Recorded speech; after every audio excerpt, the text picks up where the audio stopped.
Hail, hail, and welcome to the live HomeBhoys. Sorry, no, not the live HomeBhoys phone-in show.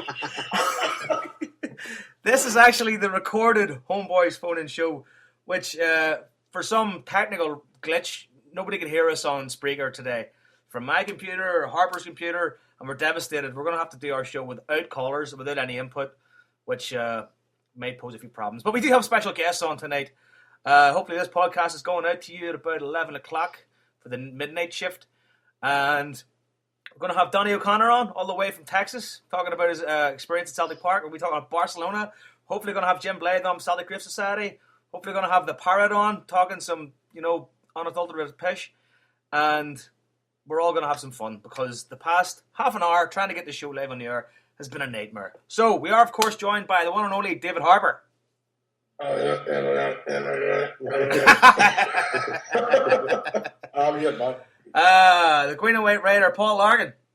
Hello. And the one and only Jason Higgins. Hello. And we have got plenty to talk about, so let's kick it off.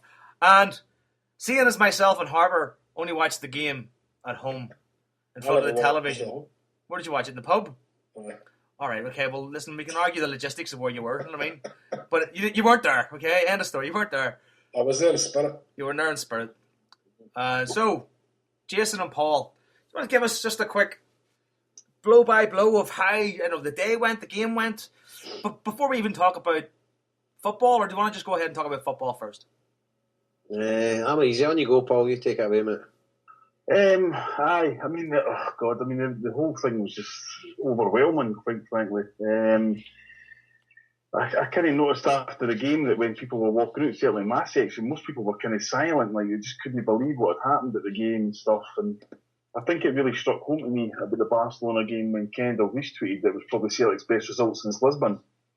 I mean, to go up against the best in the world and go toe to toe with them and not try to park the bus or injure their best players and have a game plan and it working. It was just absolutely mind-blowing. And I know there was a lot of kind of supporters that were wanting to write off the two Barcelona games, but Celtic proved that we can compete with anybody. And to think we were only 2.5 years away from Ross County at Hampden, what Neil Lennon's done for that team is just absolutely incredible.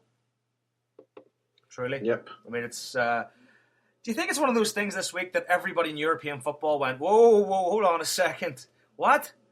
Because I think that's Barcelona's first defeat of the season. World football, mate. Think so? I mean, the Sky pundits and all that were just like, both Gary Neville and Jamie Redknapp said that's the result of the tournament. You had a bit on Channel 4 News about it at the end.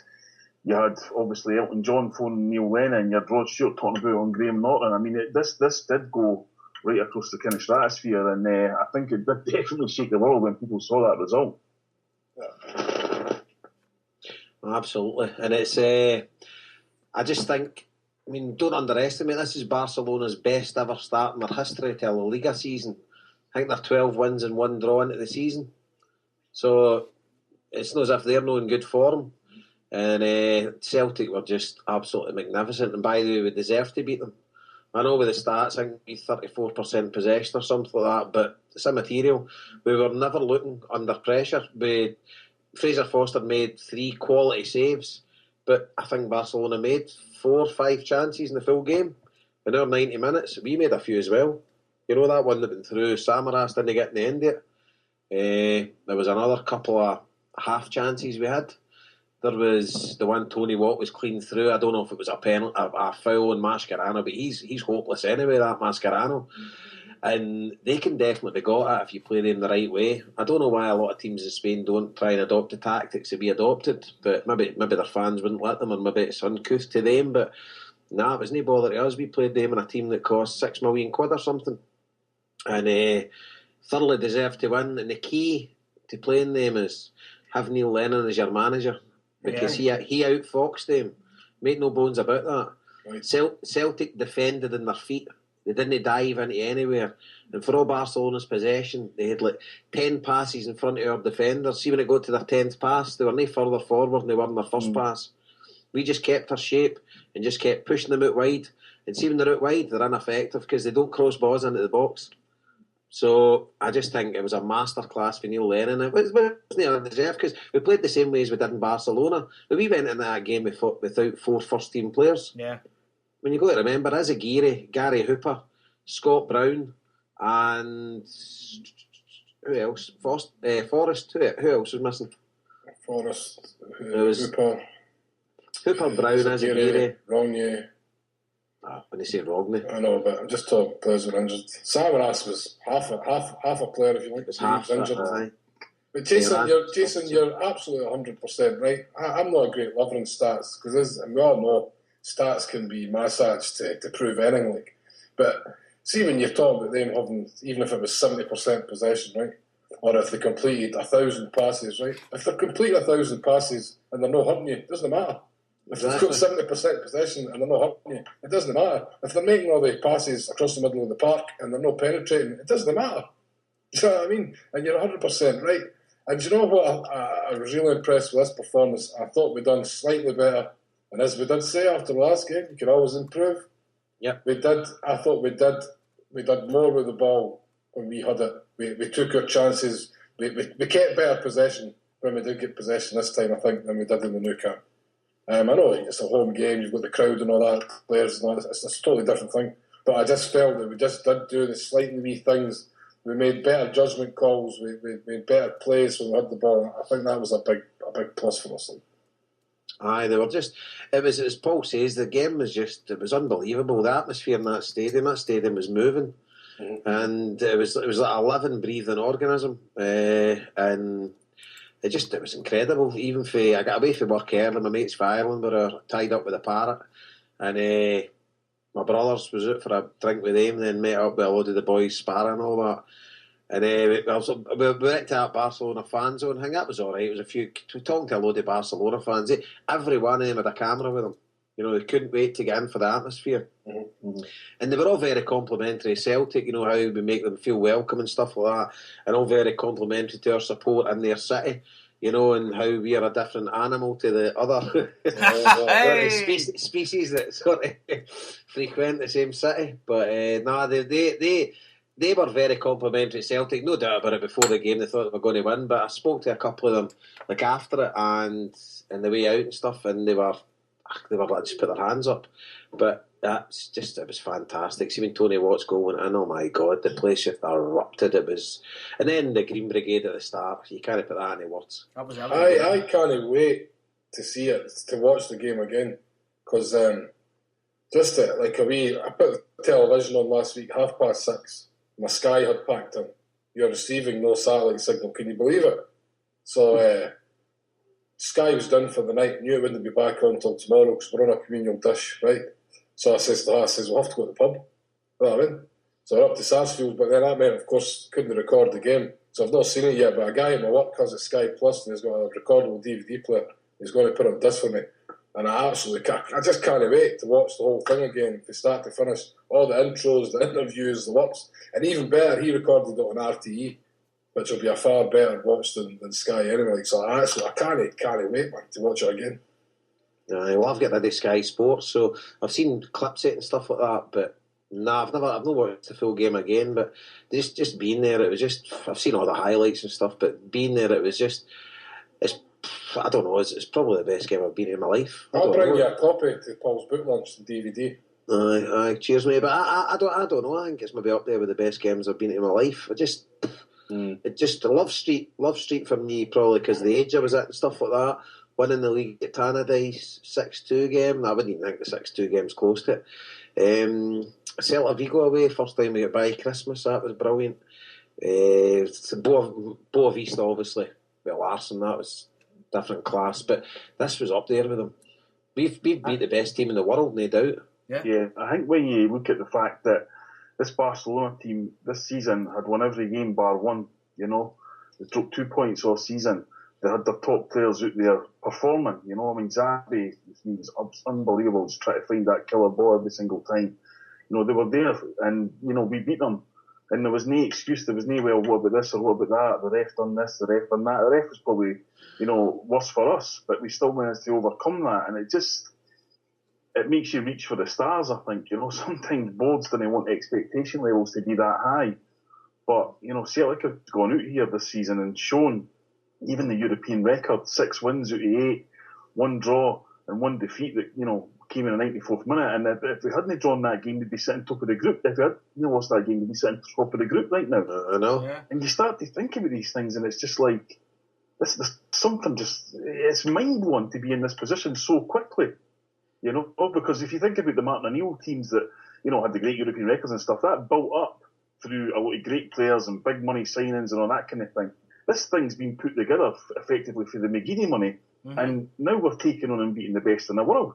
Look at our European record this season. What is it? Played 8, won 6, drew 1, lost 1. And that one game we lost in the last 40 seconds of the match. Aye, to the best team in the world. Exactly. You just can't take away from the performance last week. There's not one single negative you can find in that whole performance.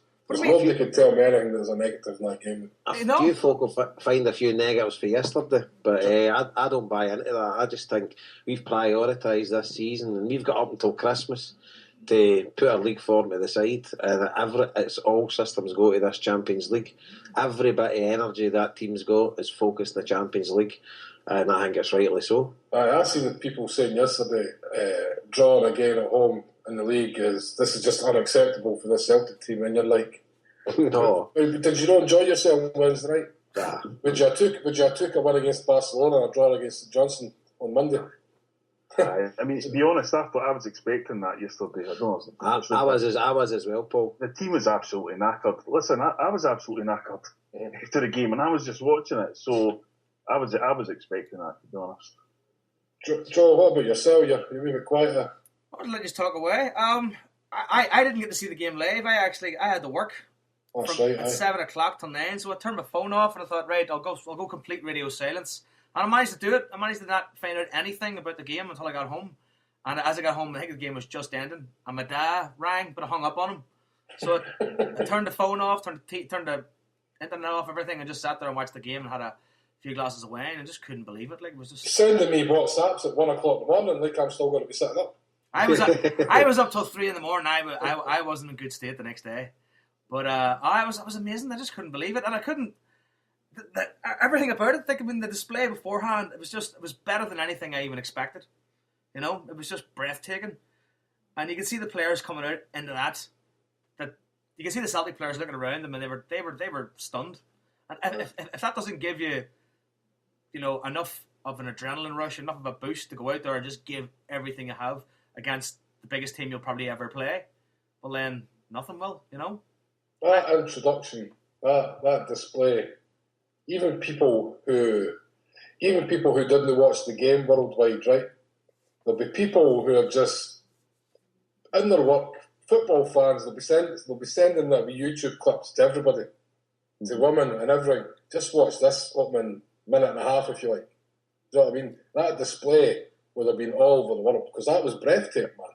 There was nothing like it. It was absolutely breathtaking. The work that goes into that, there's nothing can be said enough to praise the Green Brigade on that because it was absolutely first class. I couldn't imagine where to even begin to try and organise something like that. I swear, I wouldn't even know where to buy green and white plastic sheets. I just think and I actually thought it took 3 days, but I've since learned it took 4 days. 4 days for the young lads to put that stuff out, paid for by themselves, all the donations by Celtic supporters.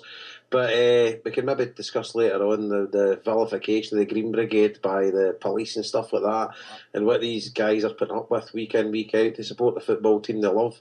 And Celtic will be dining out in that. That display. Celtic will be dining out in that, claiming it for their own, when it actually had nothing to do with the club. It was the fans.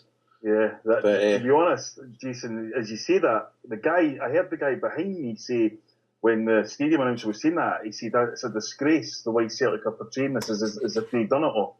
Yep. He clearly had knowledge of the whole thing, and it made me think, because I never thought about that at all until the guy started talking, and I thought, you know what, you're right. Because I thought, I'm not sure it was for everybody else, when I walked in my turnstile, there was a notice saying, this is what today at the display, and I thought it was brilliant, because sometimes we can all get bogged down and just, doing stuff online, everybody will know, and that's it. That made sure that everybody knew, and then the timing was perfect, you never walk alone and that kind of thing. But you're right, Celtic shouldn't claim any credit. The credit has to go entirely to the Green Brigade and all the volunteers that must have done that. Because 4 days, you see, it must have been a hell of a job. Yep. Did I read somewhere that it cost in the region of 10 grand? That's right. That's what I've read as well. I'm not 100% sure, but I mean, everything about it was absolutely phenomenal. These guys deserve nothing but credit. And some of the things I'm reading about them in bans for years and stuff, all right, they make a messy stuff. They come out with things maybe they shouldn't, but have they killed anybody? Have they done anything bad? For God's sake. And it's just what these guys are putting up with week in, week out to actually go and support the team they love, and not just support it, but drive the support to... I mean, see, the thing is, we've always had a good support, right? We've always had a great support, and it's always been one of these grounds that's been revered. But has it ever been revered in the terms that it is at the minute on a worldwide basis? No. I mean, you've got players for the best team in the world coming out and saying everybody has to experience this once in their life. That didn't happen 10, 15 years ago. With a great atmosphere, but it wasn't like that. The way the guys have got Celtic Park rocking at the minute, and facing great adversity, it takes nothing but respect for me. But I tell you this, sorry, Joe, you go. Jason, see you mentioned there, they deserve all the credit, every single ounce of credit for what happened the other night. But I tell you now, I give it about another 2 weeks before you can buy a big, massive panoramic picture poster of that display in the Superstore. Oh, aye. And there'll be no donations going to the Green Brigade in the back of it. No, you know it. Not a chance. I mean, Celtic are living off Just Can't Get Enough and stuff like that. That was their song. Well, obviously it was the best road song, but I mean, a lot of the stuff. I mean, it's them that started it. They are the guys that are they're no followers. They're leaders at the minute. Absolutely. Think about Celtic are benefiting from the biggest free marketing campaign ever. So what, Jason? Vince Clark himself, who just can't get enough, gave the Green Brigade his blessing. I'm not sure Celtic went looking for the Green Brigade's blessing.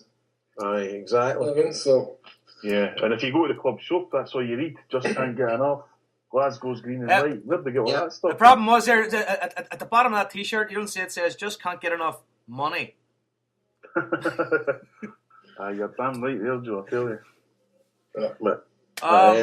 No one to take away for the performance of the team and stuff like that. It was just...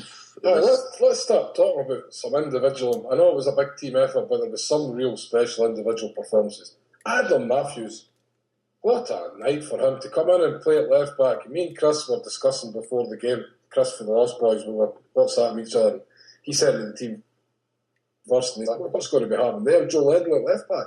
I says, it's probably going to be Adam Matthews. He's like, what do you think? And I says, well, I remember this time last year I was over at the Men's game at Celtic Park, and he played left back that night, and then he played left back against Motherwell on the Sunday, if you remember those 2 games, and he was absolutely outstanding in those 2 games. Of course, it's a completely different thing coming up against Barcelona, but I was pretty confident in him going in there, and I mean, he played out his skin. He'll never have another game like that for a long time, absolutely outstanding, And hands up, because I would never have put him there. I'd have put Joe Ledley or Charlie Mulgrew there. Once Emilio wasn't playing, I was thinking left-sided player and stuff like that, where Lenny's obviously identifying not his pace we need to worry about, whatever situation the park it is, but he was immense. But who isn't? The full team, I thought Wanyama... Victor Wanyama was amazing. I mean, I don't know who it was that said it in the commentary, said it best, that he was just putting out fires all over the pitch. But Jason, see what you just said there about a left-sided player for left-back, right? It's actually... Hats got to go off to Neil Lennon there. Aye, as you exactly. You said earlier, they're not a team for hitting the bylines, right? And putting crosses in, they're always going to want to come inside. So it kind of negates the need to have a left-footed left back, if you know what I mean, because he's not going to get taken on the outside. So Neil Lennon, you've got to take your hat off to Neil Lennon there. He spotted that. And I'll tell you another thing. Lenny's bravery. See the bottom line. You're beating them 1-0, and you're 65, 70 minutes into the game, and you're saying, right, if we can just hang on here, what does he do? He takes off Lustig and brings Tony Watt on. I mean, see, talking to managers, it's all right saying if I was a manager, I would do this. See if you're standing in that touchline and you're ready to bring a forward on for a defender against the best team in the world. What do you do? I always look back at Everton and Davy Moyes, and for all Davy Moyes' plaudits and stuff like that, they were playing Fulham last week, and I think he took off Yelovich or whatever and brung Distan on to protect a 2-1 lead. What did they do? They lost one in the last minute. You know, if you take off a forward, bring on a defender, you're just inviting that team, just saying, well, that's us, we've had our go. It's up to you to come at us now and throw the kitchen sink at us for the last 10 minutes. But Lenny just reverse psychology, Tony Watt on, and what a moment. And Lenny's got to take the credit. Absolutely. I think a lot of that comes from the fact that Munyama and Ledley read Xavi and Iniesta so well in that game. Every single time Xavi looked for that ball, Ledley was on top of him. Iniesta wilted as the game went on because he couldn't handle Victor Wanyama. He just could not handle him all the time. To the point where Victor Wanyama actually flicked the ball in front of him and so he kind of begged him to go for it, and he wouldn't go for it. You know, and so when you've got players playing, and I think that kind of contributed to Joe Ledley's performance on Sunday. In fact, he had to go for stuff because he absolutely gave everything, as you say, Jason. There was no failures on that part. Some of these people rose up, as we talked about at the start of the season. They rose up to the level, you know, the Champions League. We talked about at the start how, you know, what would be ready, they're inexperienced. Some of these players are absolutely reveling it. I'd single out Chris Commons as well. He had a fantastically defensive, disciplined performance. The guys around me, I don't know about yourselves, screaming at him for the first half, saying, you've got to get out and mark him, you've got to get out and mark him. Nah, they try to drag us out wide. As you said, Jason, they're not going to cross the ball in the box. No. Try to drag us out wide and run right through the middle of us. And he kept his position to the point where in the second half, they did try to cross the ball in and it suited us better. They did. You seen them halfway through the second half, just like the game in Barcelona when they put the last 3 corners in the box. They started crossing the ball in, and that's when I started getting nervous. I'm saying, they're running out of ideas here.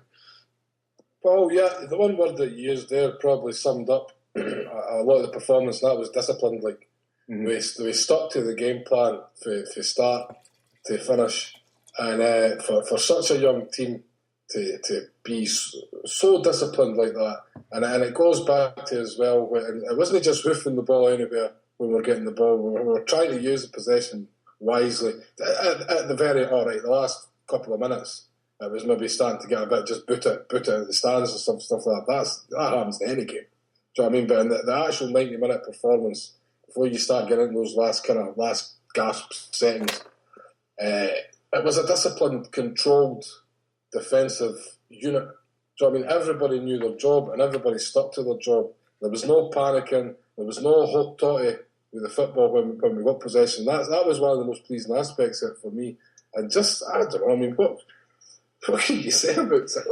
Miku, I thought Miku was excellent. And I was interested to hear that Josh Gaffney, when he had some... I think this is actually an interesting stat. When he was talking about on the Beyond the Waves show, the amount of kilometres players travel. Miku travelled more than anybody in the park, 12 kilometres in the game. I couldn't travel 12 kilometres in a week. So I mean that is phenomenal tracking and harrying, and he's pressing all the time. I was actually quite happy to see him start the game. I had a tenner on him, actually 14-1 to get the first goal, because I just thought. I think we did discuss it in the last week's show. I mean, he knows he's played Barcelona a few times.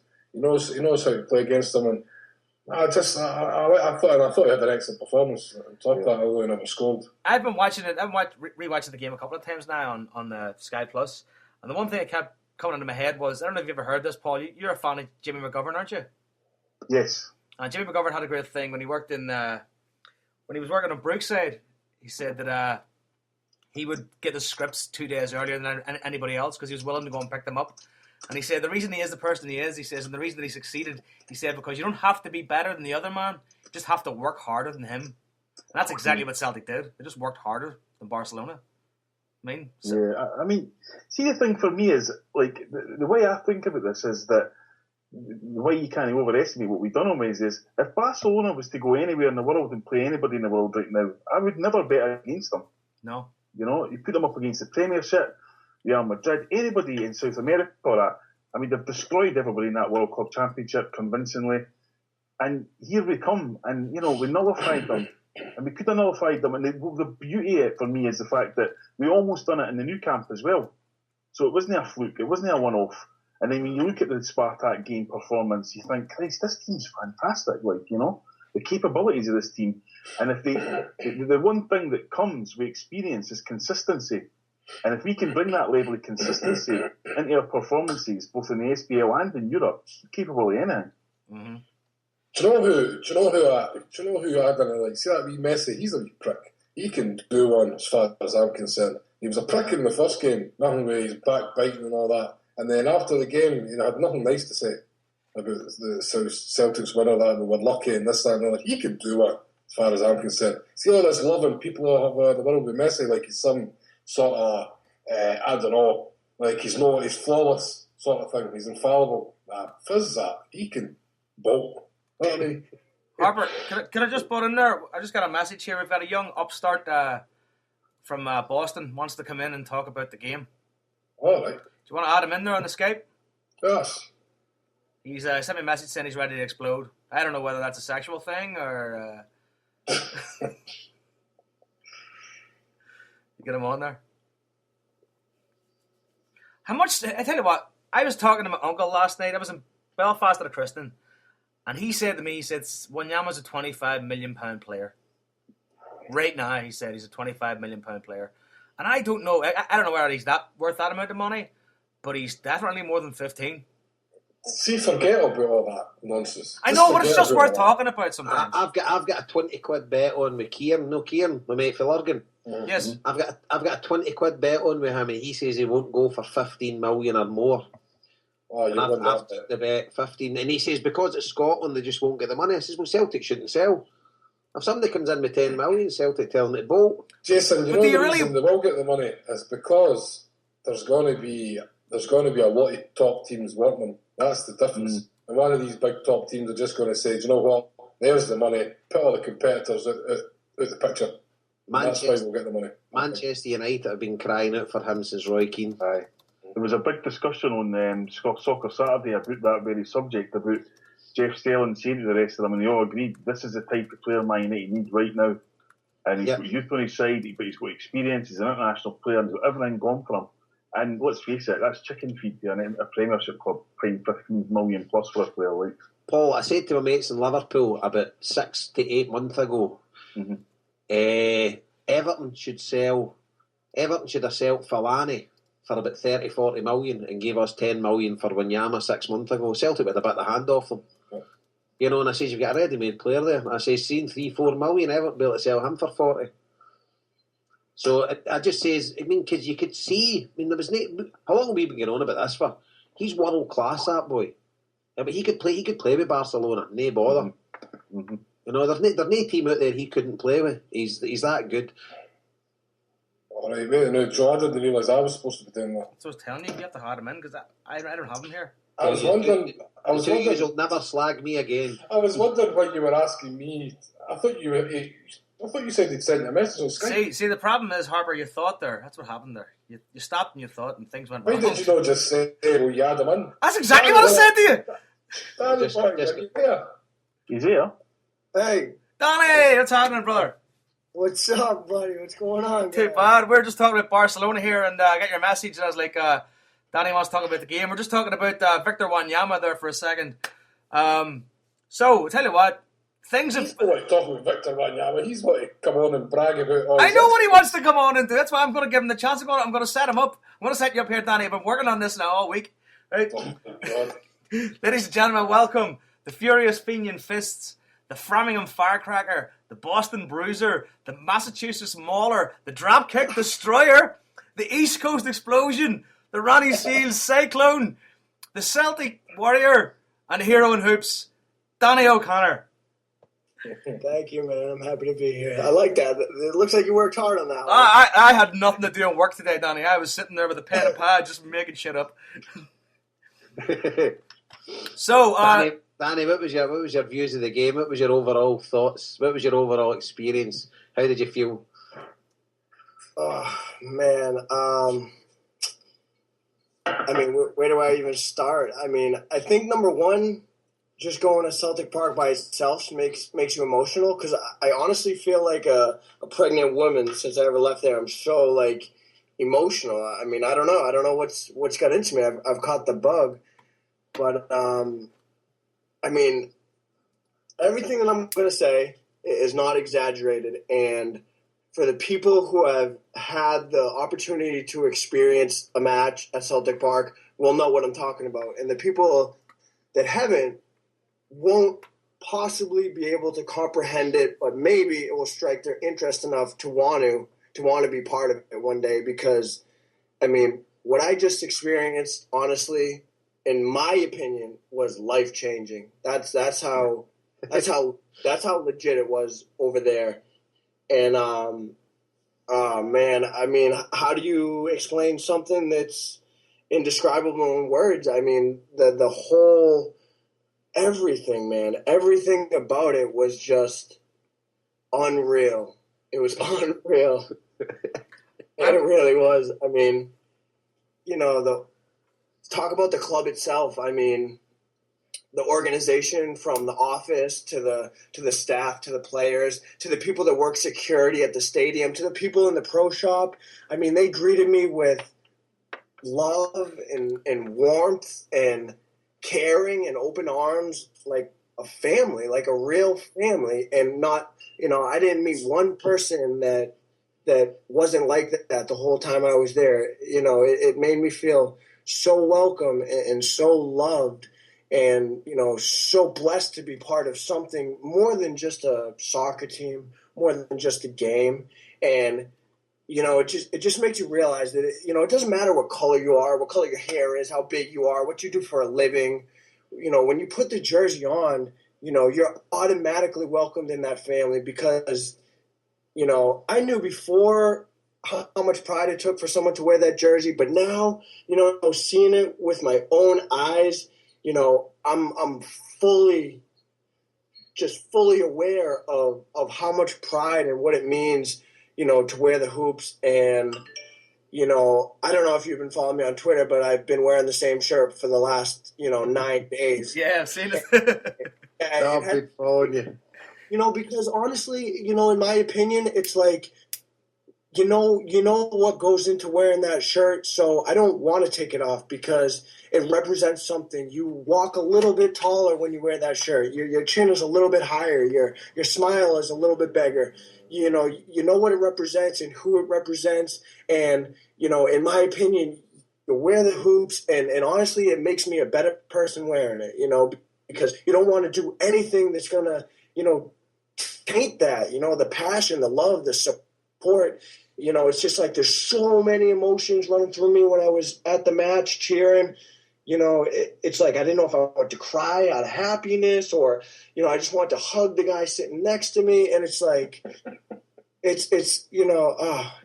I honestly think that it doesn't matter if you're a soccer fan or not. I think every single person in the world at one point in their life should experience a game like that because it's unlike anything that anyone has ever experienced. And where do I even start, man? There's so much stuff in my head. Let's start with the Green Brigade. I mean, these guys, all the Celtic family is special, but these guys are, I've been non-stop. I've been watching the tapes. I was recording on my phone. I mean, these guys are so special. The passion, the love, the dedication that they have to the club because they understand that it's so much more than a club. I mean, these guys spent 5 days in the stadium putting together that display that, the display by itself probably only took, 3 minutes, 4 minutes for the 5 days of work they put into it. But you know what? It was so worth it. Holding up my part of the display, being part of it, looking at the whole stadium and the design. I mean, the Green Brigade, I mean, these guys are special, man. These guys are really, really special. There's something that it doesn't matter what sport you play. I don't care if it's American football, soccer, whatever it is. Any support system should strive to be like these guys. I mean, these guys are, I would be lucky enough in my life to have support like them. I mean, they're amazing. They really are. And everyone is, the whole Celtic family. I mean, it's a different experience, it tugs on your heart. You're in there and it's not like you just see a bunch of guys coming in to cheer. You see mothers, daughters, grandmothers, sons. I saw a kid that must have been Liam's age. He looked like he was 2 years old. He had a full kit on, the hoops, and I just, looked at him, and I knew before it was an honor to be part of Celtic. Now I understand it even more because I got to experience it myself through my eyes. And, this is just a lifelong family, a lifelong commitment that, I didn't want to go home. I wanted to change. There was talk of kidnapping you on Twitter, Danny. I have to say, there was talk of kidnapping you. I wanted to call my wife and just tell her, just live life without me. See, when you were saying that, Danny, I'm just sitting here with a big smile on my face. And I'm 40. I'm coming up with 41 in December. So I went to my first Celtic game when I was 4 years old. Let's be honest with you, I don't think I've ever been anything like that I went the other night. I've been going every week since I was like 4. Well, since I was about 10 or early teenager, I sort of went every week, home and away, everywhere. Lately, with a family, I mostly only go to home games. I go to the odd away game, but I go to every home game. But that was special. That was unbelievable. But you're right, and a big party was down to the Green Brigade. These are a recent phenomenon, these guys, and they're just what they bring to our stadium is just, it's second to none, and they deserve every bit of credit for this. But just one final thing for me, mate. It was at half time they presented you with a new 125th anniversary shirt. So will you wear it for your next fight? You promise to wear it for your next fight when you walk out? I will wear it for the rest of my boxing career and on that until the grave. It's different. You have so much pride. When I go into the store and I buy my shirt, but when they presented it to me, it was just a different feeling, and the wording that he used, when he gave it to me, like, that they would be honored if I wore the hoops and, be the ambassador. And it's like, now I have a mission. Now I have a mission. It's to wear this into the ring and to win world championship belts, and, for my fans, for the city of Boston, and for the Celtic family. And, oh man, it has my name on the back of it, and I'm not nervous to fight. It's what I do. I train really hard, and it's just another day in the office. And I'm not really a nervous person, but when I was standing in the tunnel waiting for the half whistle to come and to go out there, I don't think I've ever been more nervous in my life. I was walking out there and I'm looking up to the supporters and the fans cheering, and I'm going over there, and he's asking me questions on the microphone, and I'm just looking up to the amazing support system, the family, man. And it's like, it really is like, my wife tried to look at pictures in my phone today, and she was like, you don't really have anything to say about it? And I'm like, I don't have a voice left because I haven't been stopped talking about it since I've been there. It's like, it just does something special to you, man. It really does. And it's like, people kept asking me, what's your favorite history? What's your favorite history of the club and this and that? Well, now I can officially say that my favorite history is a history that I was witness to, and that was when Celtic beat Barcelona, and I was there, and I was on the pitch, and I did the halftime draw, and it was, the highlight of my life. That's, like I said before, I think everyone should have the chance to experience the warmth and the love and the passion of Celtic, and it's my job to spread that over here in America, Yes. Danny, I'm the same as Jason. It's kind of brilliant. I love hearing somebody talk about an experience like that for the first time. Do you know what I mean? It's exciting for me. That's me and you were speaking on Facebook before you went. I says, I'm actually really excited for you. But there's a question I was going to ask you there when you're talking about how you've never stopped talking about the game non-stop with your wife, and you be telling everybody. I take it you've spoke to Ken Casey. He'll have been on to you to see what your experience was like. What's he been saying? Was he jealous or what?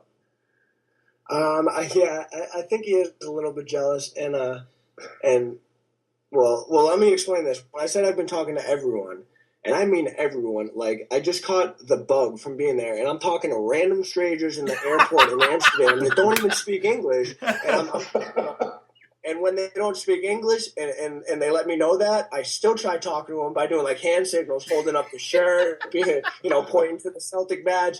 But, Ken's really happy for me. I think he knew I was going to love it just him knowing me and knowing how passionate I am.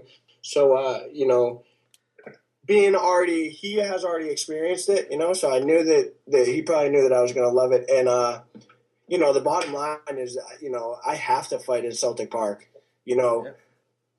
I don't know how to explain it. It's like the team, the boys, they're like modern day superheroes. I mean, you have the kids looking up to them. I mean, even me, I'm putting on the shirt and, I'm putting on the game shorts and I'm feeling like the man because, they're wearing them. And it's like they really are like modern day superheroes. And, now I've experienced the match. Now I want to experience, what they feel every time they play, coming out to that support system. I can only imagine how much of an even different level that is. I mean, like I said, the Green Brigade, I wish I could bring them home with me and bring them to the gym with me every day when I was training. That'd be hilarious. Yeah, how can you not put everything you love into what you do when you have that type of support system cheering for you? I mean, for 90 minutes and even more, these guys were amazing. That's my only regret of the whole trip is that I had to sit in a special seat so that when they could come find me for halftime. So I didn't get to go to Section 111, but I'm telling you right now, the next time I go back there, it's the first and only place I'm going for the whole match. see, another thing, see that Celtic shirt, you've got to realise you can work miracles when you're wearing that. I mean, our team cost £6 million, and that Barcelona team cost, about 300 million quid. And we played them off the park, mate. So when you've got that shirt on, miracles can happen. So it doesn't matter who you fight in your boxing career. Just think when you've got that shirt on, you can achieve anything. Danny, absolutely, and it's like, it's not just wearing the shirt. Like when I throw that shirt on, like even I wear it to train. I wear the training shirt. It's because I understand what it represents and how many people support it. So it's like it motivates me, man. It really does. It motivates me because I know all the people that open me with warmth and love. It's like when I wear the shirt, it's like they're motivating me to do better, to train harder, to win the belts. So I don't even know, man. It really was a life-changing experience. And I tell you, the reception you got, mate, was absolutely brilliant. I was in the top tier of the North Stand, and when they said your name, I looked round about and loads of people knew who you were. Obviously, see, because your Twitter stuff and things go global with that, social media and stuff like that. And you wearing the Celtic shirt, I seen loads of them like turning around to each other and saying, "That's that guy." Yeah, everybody was going crazy. I was out, I went to a lot of the places because I wanted to see the whole city, and I went to a few of the pubs, and a lot of people were asking me for autographs and pictures, and it was amazing. It really was amazing that people took to me like that. What they didn't know is I would ask them for a picture. You know what I mean? Like it really was amazing, man. When I came out, I was cheering. I could see you quite clearly, Danny, at half time from where I was sitting. And when I was looking down when you were doing the drawing stuff, you were looking around the stadium and you had a look on your face that was like, I'm home. You just like you belonged there. I know. I really did feel like that. I mean, everything that I live for in life, and I think that's why I take to Celtic so much is because of the morals of the club and of the people. It's kind of like how I live my life. And it's funny you said that because I really did feel like that. Like, everything that went into that match and my time there, I felt like is how I live my life and how I want to live my life and how I want to live the rest of my life and how I want to pass it down to my son and to him.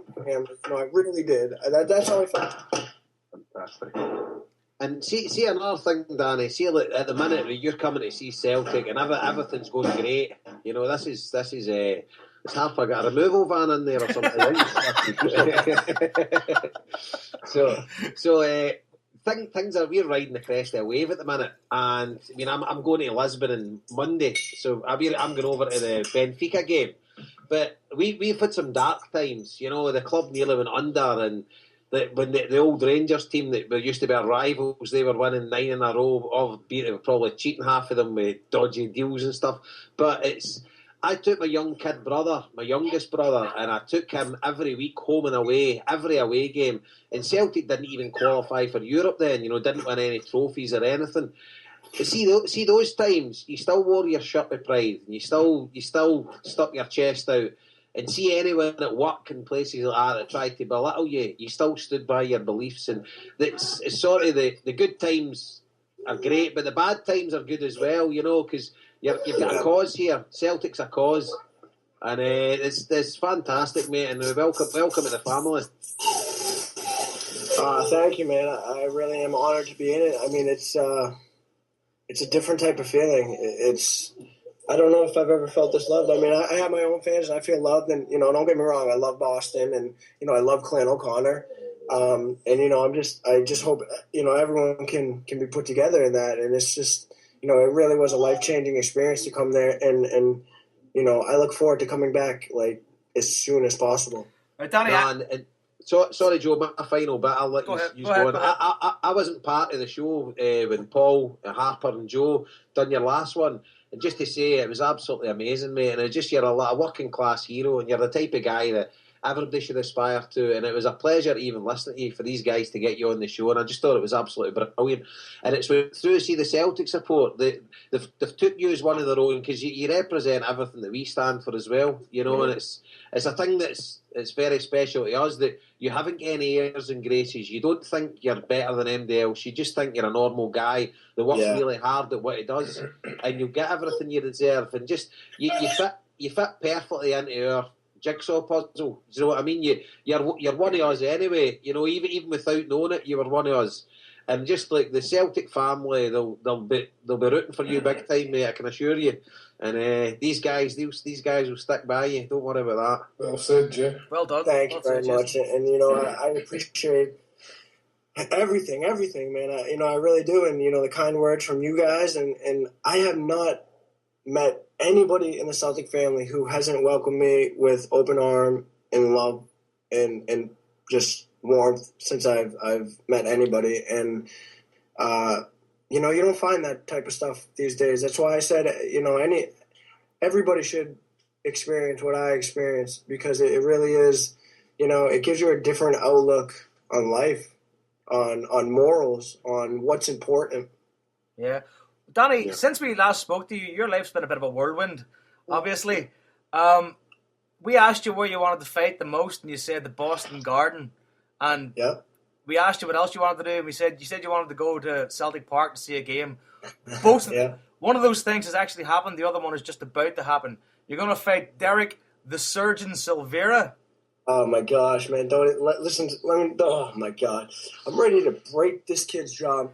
I'm just saying, this kid is nothing like we are. He's the total opposite, and all he does is jaw, talk. I mean, I felt so disrespected when the other night I went to the press conference thing with them. His fans were booing me, and I don't know if I've ever been this up for a fight before. I'm the game face is on now. I'm ready to go. It's go time, man. I can't wait. Man. Tell you what, can I give you one of those really cool boxing Rocky lines in the ring? Okay, you should go up to him and say, "It's a good thing you're called the surgeon, because I'm going to open your face." I'm going to say that in the press conference, and I'm going to. Jesus Christ! But Danny, see, just touching on what Joe said there, right? Can you think back to say it's probably about 3 months ago? It is about 2.5, 3 months, yeah. But even before he came on the HomeBhoys show, it was probably about a month before he came on the HomeBhoys show that you really started to kind of appear on people's timelines on Twitter. And I think it was maybe just a couple of weeks before you came on our show, you had your last fight, and the picture of you with the hoops that you have there as your like avatar here on Skype. Yeah. That kind of went, I would say, maybe not viral, but it went widespread on Twitter with the Celtic support. Then you came on our show, and then you had more people on Twitter find out. And it was like, but I mean, ever since you were at Celtic Park, we've seen what happened there. You've since then been to the Celtics. You were at the game. You're getting interviewed on the court scene for television. I mean, can you stop put it into words? I mean, as Joe says, a whirlwind probably doesn't even put it into words, because where you were 4 months ago And I know it's not changed anything you as in you're still training every day, but I just seen the sort of the focus on you now from attention for outside. I mean, it must be completely different. Like. Yeah, I mean, it definitely is completely different because more people have been taking notice, and more people have been following me on Twitter and stuff. And you know what the thing is? It's like it's such a great thing because the more people I meet, the more loving they are. So it's like you keep getting deeper and deeper into the Celtic family, and it's like the more wonderful, great people you met, like. My man Jerry and Lorenzo, when I went over there, they took care of me the whole time. They brought me places I shouldn't be and brought me places I should be and, open arms taking care of me. And you got to understand, I didn't even know them. So it's like... That's Jerry from Cybertons, yeah?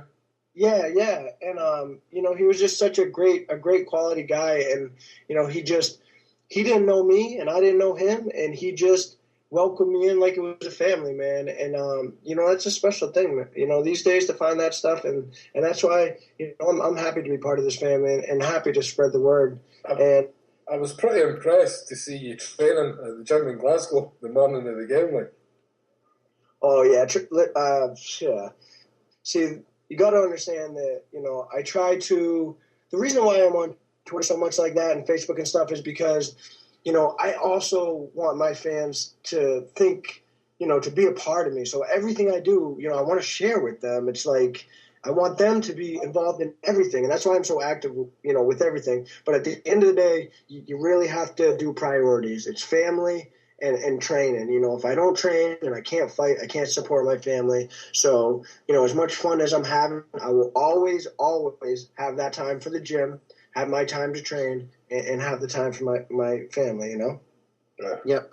And as in any walk of life, Danny, you reap what you sow. So you'll get rewarded for the work that you put into your sport. If you don't put any work into your sport, you won't get rewarded.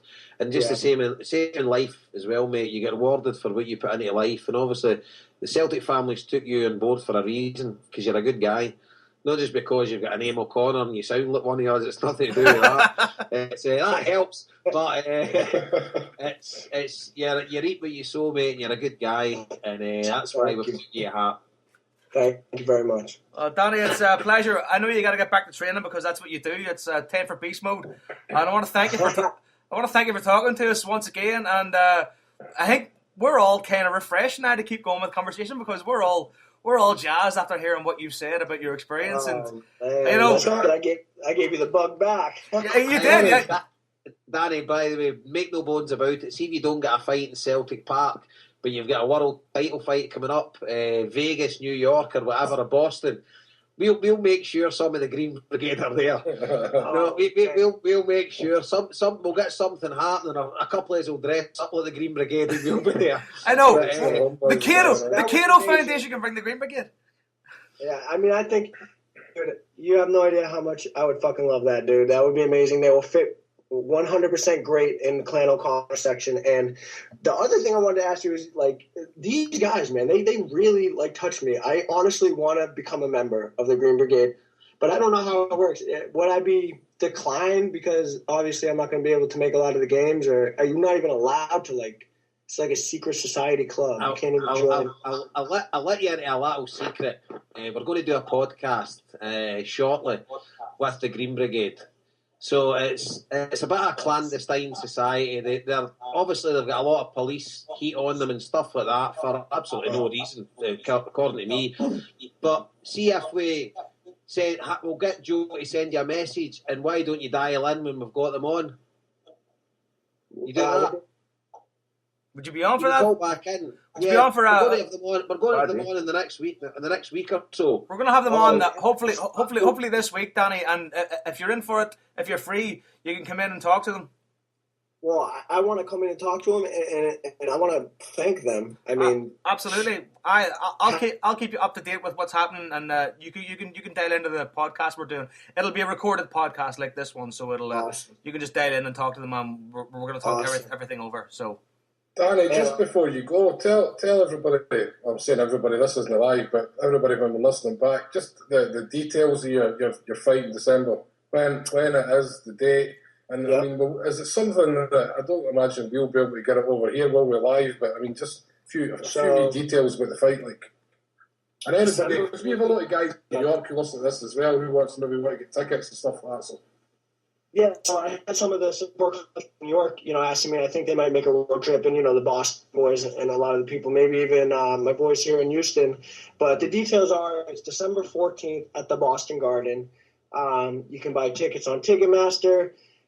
Just make sure Section 14 is Clan O'Connor, and that's my recreation of the Green Brigade. So if you're going to get Section 14, be ready to bring the noise or get another section.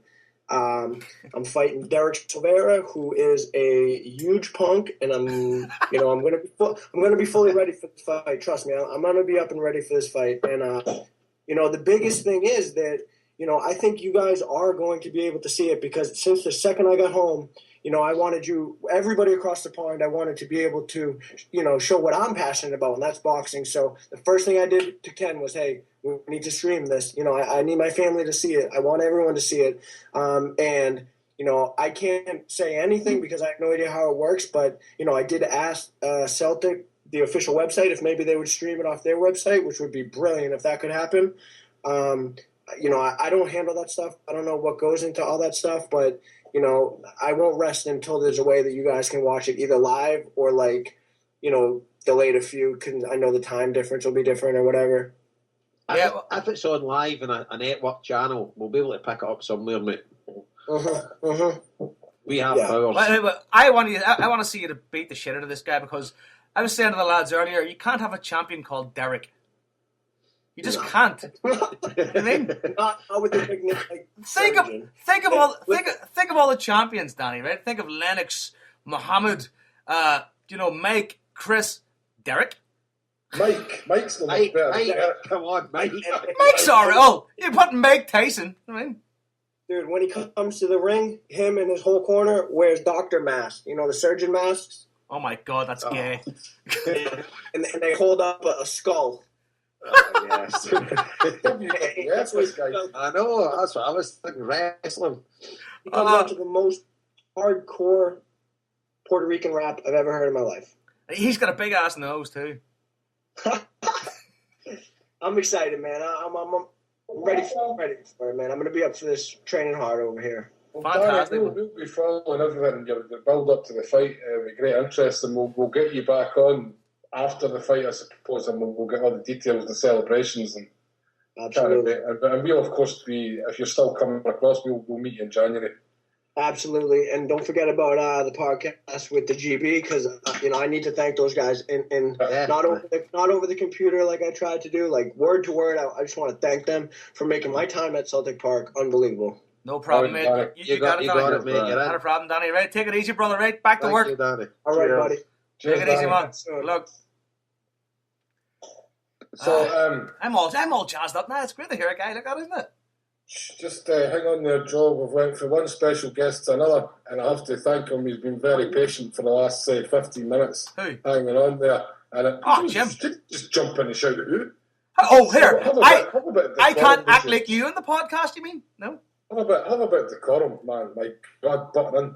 Anyway, I'm delighted to say we've been joined by Jim Blyth from Celtic Society. You there, Jim? No. Well, signal's playing up a wee bit, but I am here. How are you doing? Brilliant, man. We were just, as you probably gathered that was the Fiend Fists of Danny O'Connor that was just on when you joined us there. As I said, thanks for hanging on to speak to us. No, it's great listening to boys like that, guys who, have got the bug. It's an absolute pleasure hearing that enthusiasm. And you hear it in every syllable the guy utters. He's Celtic through and through. It's fantastic hearing that in an American accent. I love it. Tim, to be honest, you'll have to listen back to this, because the stuff he was saying before you came on, man, it almost bring a tear to your eye.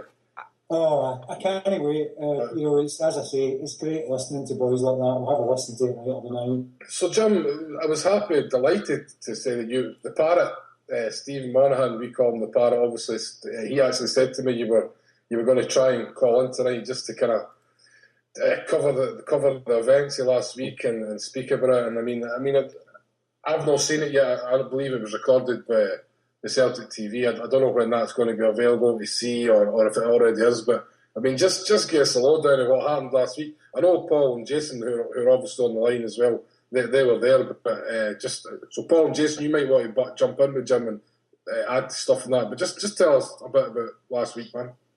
Well, we're hoping that the footage will be available. I know that Chris has done a podcast on it, but we're hoping the footage will become available. But, since the start of last week, money is in the whole club support. I've had a chance to draw breath. It's just been one thing after the next. So we've not really had a chance to talk further about the possibility of it being put out there. I know that on Tuesday night they had the club on Celtic TV, had the huddle online. They had a sort of a wee excerpt from St Mary's. The programme came from St Mary's and they showed a bit of the Brother Wilfred ceremony on there. So there's a little bit of footage from St Mary's, but not the actual ceremony itself. What can I say? I think St Mary's was just a very, very small but hopefully significant part of what is just a wonderful, wonderful week for Celtic Football Club.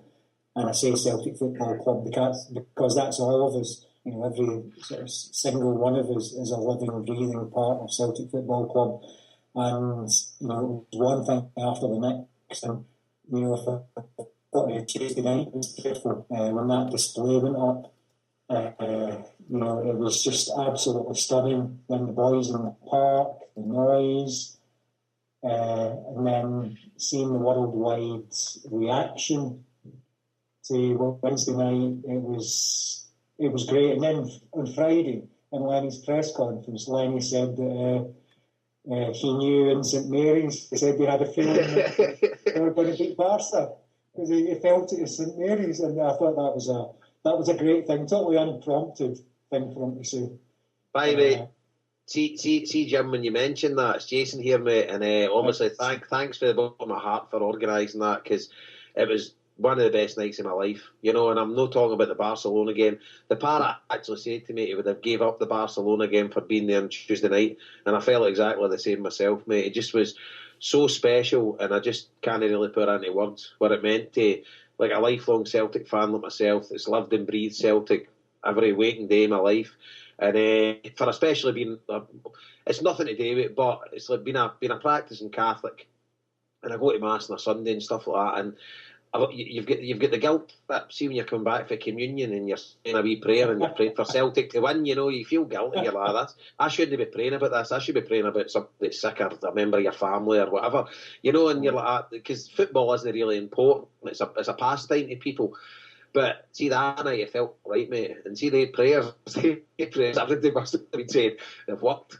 I'm not kidding on. It was a special experience, mate. Absolutely, and I thank you for the bottom of my heart. Did you see up the back the 60,000 candles that had been lit? I couldn't hear it.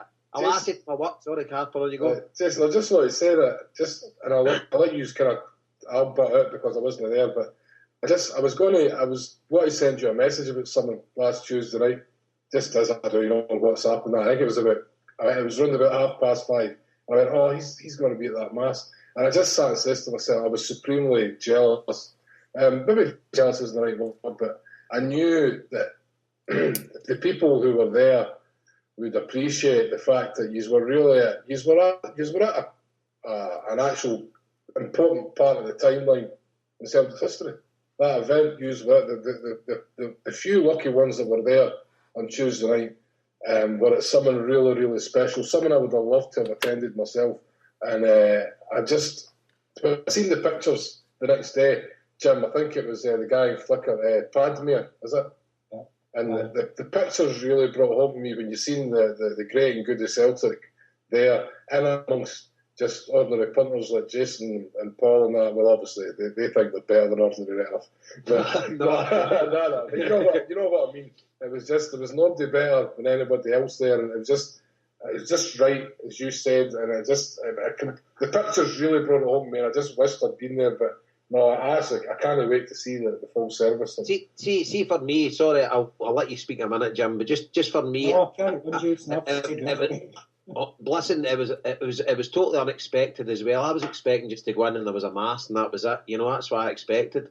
But then you go in there and the dignitaries that were there as well, 5 Barcelona directors were there, and the amount of Celtic fans. I mean, I knew half the chapel, because you just know guys, and then loads of the St Mary's parishioners as well. But then at the start, you've got a montage, ex-Celtic players just flickering and just seeing the images, and some of the craziest images like Evander Snow and stuff like that. And it's just like, this was great because everybody's have played their part in Celtic. It was just, this was amazing. And then that goes, and then we've got 3 speakers. We've got a guy, and one of my mates who works for Dumbarton, and he knows the Church of Scotland minister, but he was excellent. He done a great speech. Then first of all, with Ian Bankier, the Celtic chairman, he went up and done an excellent speech. I thought it was really good. Then the Church of Scotland minister, and then the historian guy. What was his name again, Jim? Terry Glendale's son, but I think he's a Celtic legend in his own way. He's the son of the man who wrote the Celtic song, but he's an absolute legend in his own right. And fantastic. He done that, and then so I'm saying to myself, right, this is the Mass is going to start now. And then you had the play, so you had the family, the modern day family, and then you had the brother Walfred, John McDonald, John Glass, was it? And John Conway and John Glass, and it went from one to the other for the modern day Celtic fan to how the club got with the origins and stuff like that, and teaching you a bit about history as well, about how the Hibs Scottish Cup final was celebrated in Glasgow. So that's the last time a Hibs Scottish Cup victory's been celebrated. Exactly. But no, it was that was brilliant. So then we had the presentations before the Mass actually started, the commemorative paintings. And then we get into the Mass, and I thought the priest was excellent because he was the parish priest of St Mary's. We hadn't got the Archbishop in or whatever, but he also put a good bit of humour into the Mass as well. But then you had the St Andrew's choir singing, mate. They were absolutely electric, and everybody was joining in with the hymns, and it was just, and the booklets that he gave out as well at the start of the Mass, and you Mass was in the middle of it, and then it was all about Celtic, then finding out about the mosaic. So I'll leave you to talk about the mosaic, but just see we start to finish, mate. It was utterly, I'm not a religious zealot by any means. Nobody in my life is better than anybody else, no matter what religion they are. I don't care what religion anybody is. If you live your life a good person, you'll get rewarded at the end of the day. I do believe in God, but I'm not a crackpot with any religion. But I still believe in God, and I go to Mass on a Sunday and take my kids. But just see so anybody with that type, with a wee bit of faith, you couldn't help but move with that. And I'm a great believer that, see the Barcelona directors, see when we beat them the following night, they would have been like that. I half expected that. Because they must have been sitting there saying, "What's going on here?" By the way, they've gone up the back to blow the candles up. They must have been saying to themselves, "This isn't a normal protocol for normal people," and just for turning up. But exactly. I think they got a sense the night before as to just what it meant, and just how significant a date that we all thought it was. And I think having Barca at Celtic Park the next night, when we were planning the event, when initial discussions were being had, of course it could all have fallen flat in its face around the draw itself. Firstly, the November the 6th, 7th was confirmed as a Champions League night, and then we had to get through. So we're watching obviously tenterhooks of the 2 qualifying rounds. And then when it came to the draw, I'm thinking, home match, please, give us a home match. Then when Barca came out, all bets were off. We thought, what size is this ceremony going to be? How significant can it be? But when we heard that Barca were going to be in town, it was a Celtic event. First and foremost, it was a Celtic event. But we decided, just as the boys done the next night, both in the team, the club, the support, and the Green Brigade, that okay, we better put on a show here. And maybe that's a bit, disrespectful to the fact that it was in St Mary's. But I think Father White put on a show as well. The parishioners put on a show, and it really was something of massive significance. So when Barca came out of the hat, that was a huge moment for us. And I think it galvanised a lot of people. You seen on Wednesday night just how much it galvanised everybody in the stadium, the amount of planning that had gone into it. But I'll tell you what, when Barca came out of the hat, it absolutely galvanised us to make it the special, special night that it was. And, it captured a lot of people's imagination. You mentioned a few people there, Jason, and we were involved in meetings with all of those people. The choir I thought was stunning.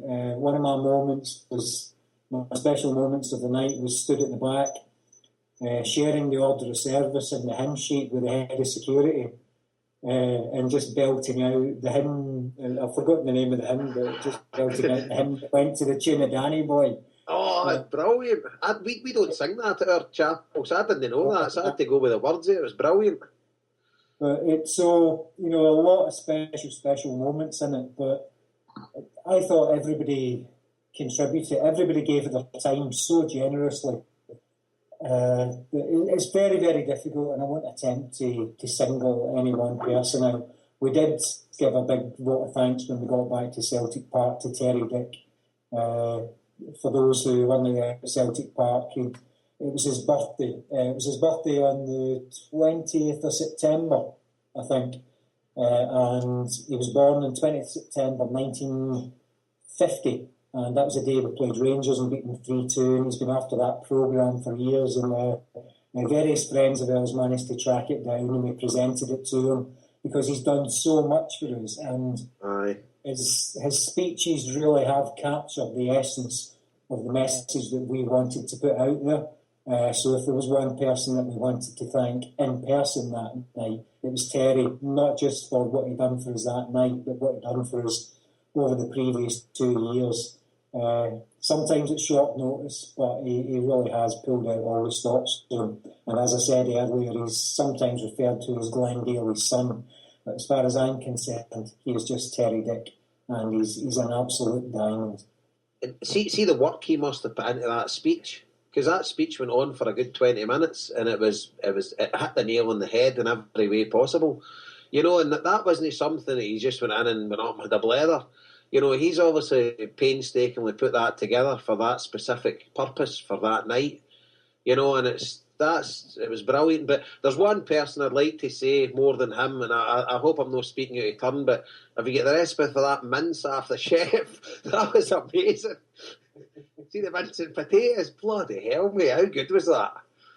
Sorry, you broke up there, Jason. I saying if you get the respect for that mince off the chef, that mince was brilliant. Yeah, I'm a veggie, mate. I was there. I was up. We had to ask for macaroni pies. I was gutted when there were no macaroni pies. I had to send it especially for my macaroni cheese, which was great, by the way. It went good well. Draw. That was great. It was brilliant. Just the full night, mate, was just it was what dreams are made, and that's what Celtic's all about. And I couldn't put it into words, and it's you guys just surpassed everything I thought was possible, and. Sorry, Jason, we've lost Paul, but we lose one guy, we get joined by another, right? We lost Paul, we've been joined by the Parrot. Stephen, we're just sitting here, but we're talking to Jim Blyth, obviously the Celtic Grave Society, about last week's Mass. Stephen, is there anything you want to speak to Jim about while you're on?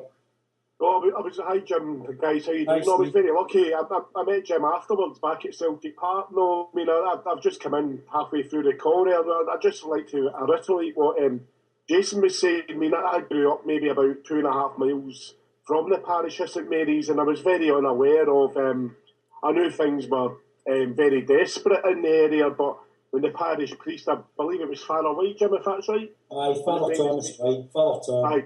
I know he's cousin Kevin from my supporters box, but no, it was so illuminating to hear about how desperate things were in the East End of Glasgow for the immigrants up to 40, 50 years before Celtic even existed.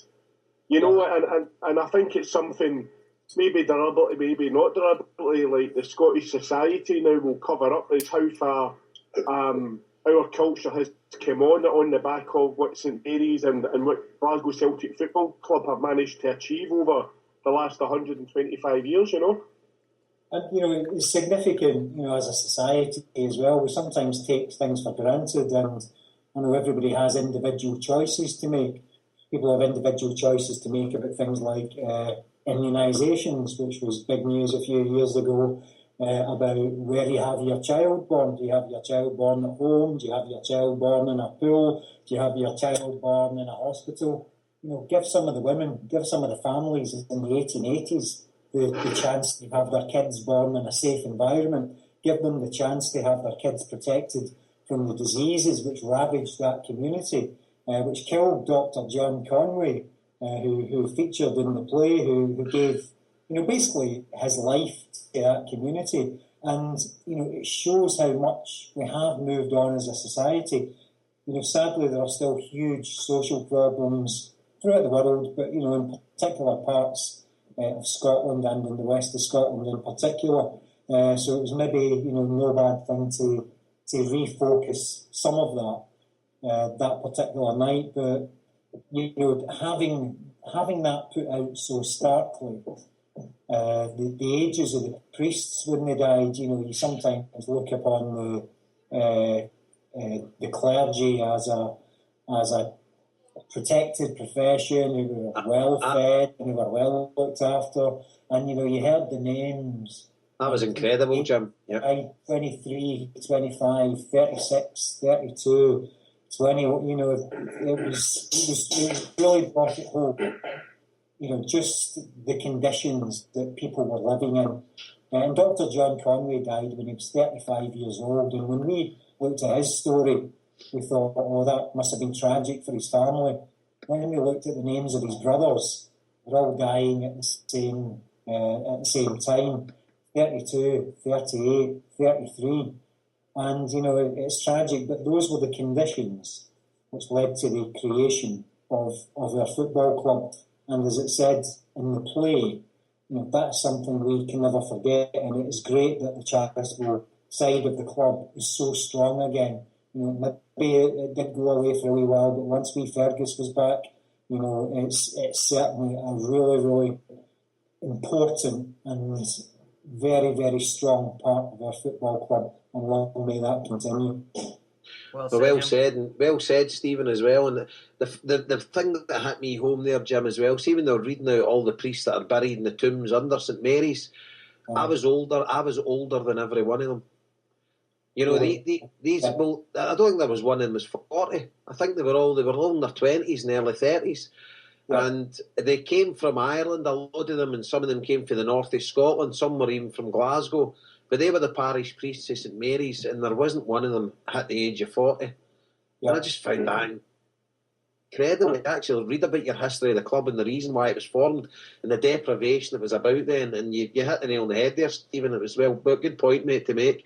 And it was just there was so many things of that night that I can't even remember half of them. that they struck home to me. But it was just a privilege to be there, mate. And thanks again. The only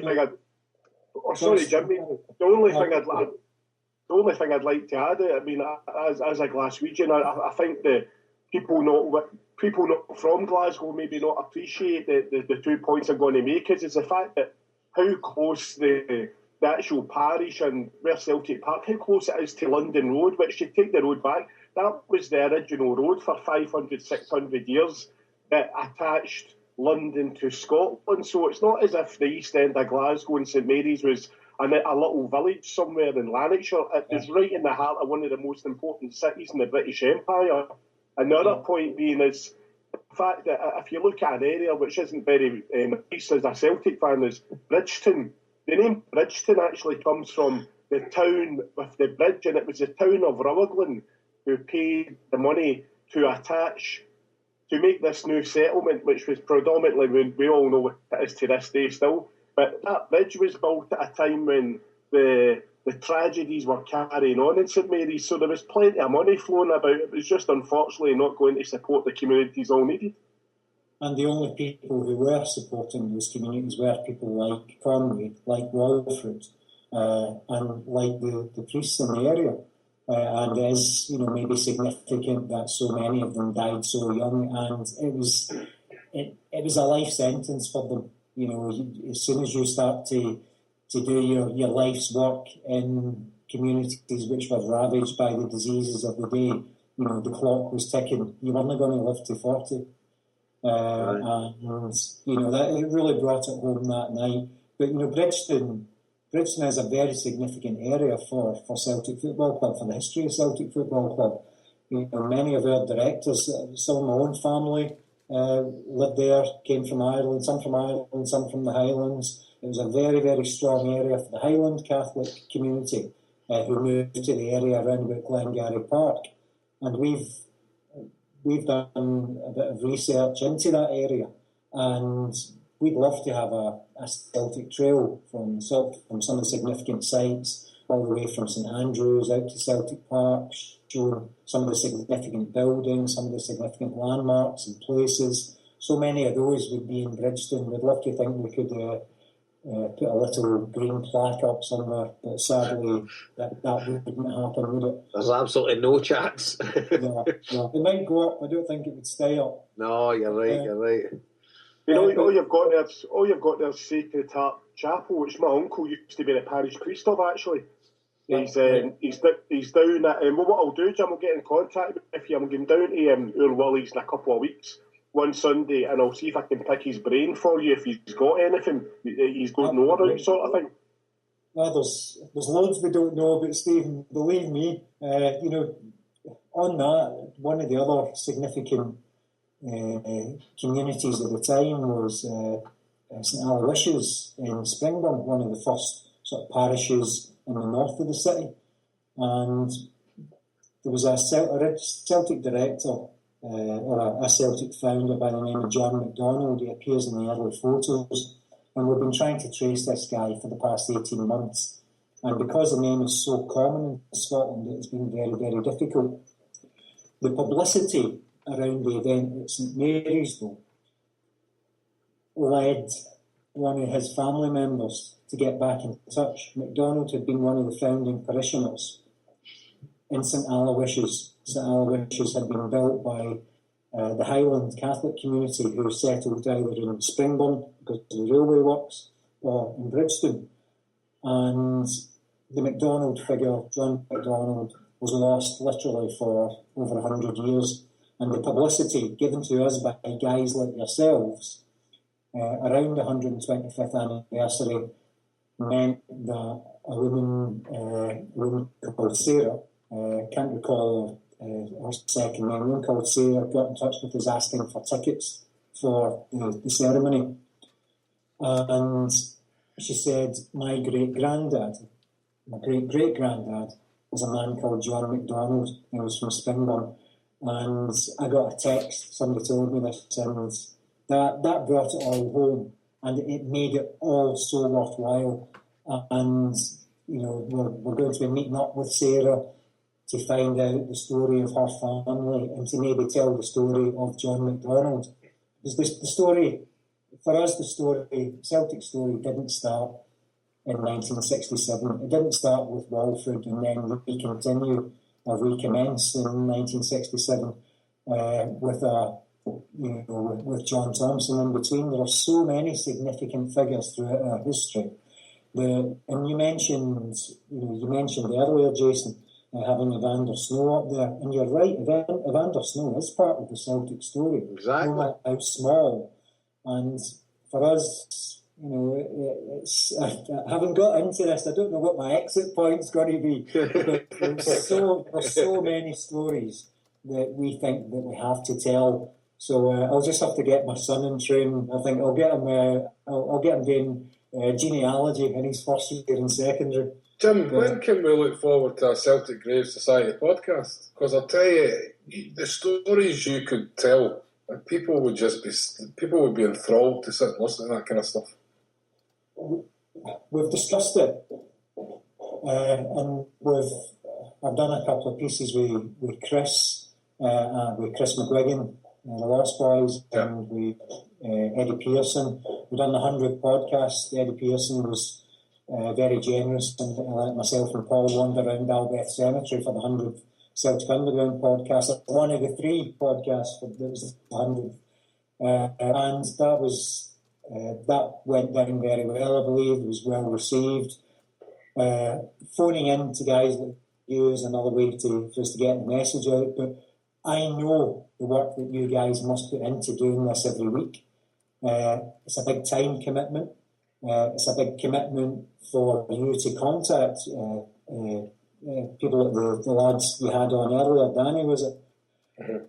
And for us, what we don't want to do is to say, right, here is the your history podcast or the Celtic Graves podcast or Celtic Remembered or whatever, for us to start and after a couple of episodes say, oh no, we can't do that any longer, we've underestimated just how much work it would be.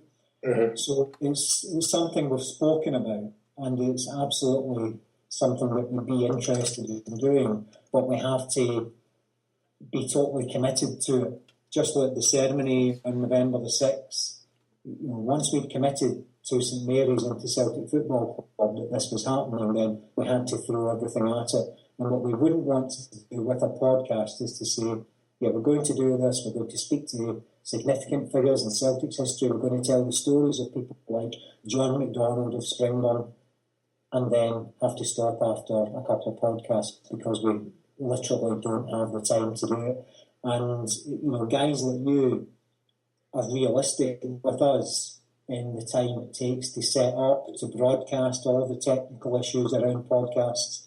And, to the audience who are listening, I'd just like to say these guys do a fantastic job in getting the Celtic message out there every week. And to have, 8 or 9 podcasts being broadcast every week around our football club is not only great, but it is a massive achievement given what I've seen it takes to podcast every week. It might appear that it's just, phone into Skype, connect to Spreaker, but I know it's much, much more than that.